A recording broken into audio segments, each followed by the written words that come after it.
इस कहानी से आपको बहुत कुछ सीखने को मिलेगा, क्योंकि कर्मों का फल बहुत बड़ा होता है।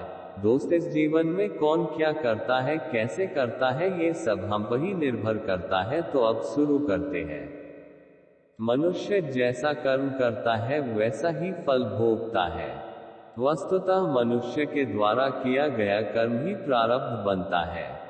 इसे यूं समझे कि किसान जो बीज खेत में बोता है, उसे ही फसल के रूप में वह बाद में काटता है। भगवान श्री कृष्ण गीता में स्वयं कहते हैं कि कोई भी मनुष्य क्षण भर भी कर्म किए बगैर नहीं रह सकता है।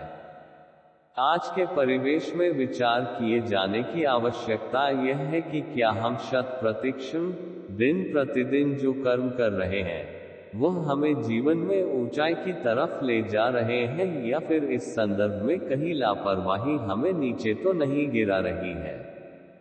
हम अच्छे कर्मों के सहारे स्वर्ग में जा सकते हैं और बुरे के द्वारा नरक में। मानव के पास ही प्रभु ने शक्ति प्रदान की है कि अपने अच्छे कर्मों के सहारे वह जीवन नया को पार लगा सके। परमात्मा का हिसाब बिल्कुल साफ है।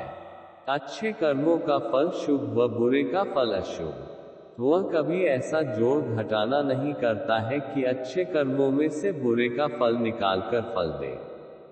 जो जैसा करता है उसे वैसा ही भोगना पड़ता है। यदि ऐसा नहीं होता तो श्री राम भगवान होकर पिता दशरथ को बचा लेते, श्री कृष्ण अभिमन्यु को बचा लेते, पर ऐसा हुआ नहीं, क्योंकि सबको अपने किए हुए शुभ या अशुभ कर्मों का फल अवश्य भोगना पड़ता है।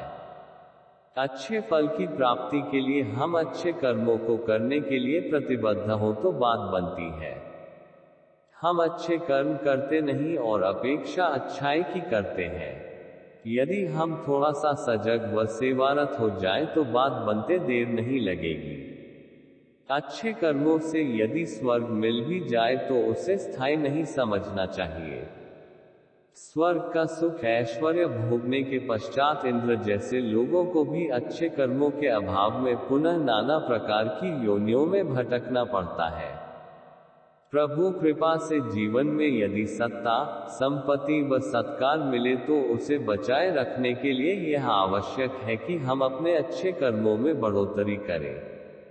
जीवन के सच्चे मूल्य को समझें। प्रभु प्राप्ति में जो कर्म सहायक हो उन्हें ही करने का प्रयास करें। प्रभु को अपने से ज्यादा उसके बनाए गए नियम प्रिय हैं। जो नियमों में बंध कर जीवन यापन करता है वह लक्ष्य की प्राप्ति निसंदेह करता है। कर्म को यदि हम पूजा बना लें तो बंधनों से मुक्ति भी संभव है।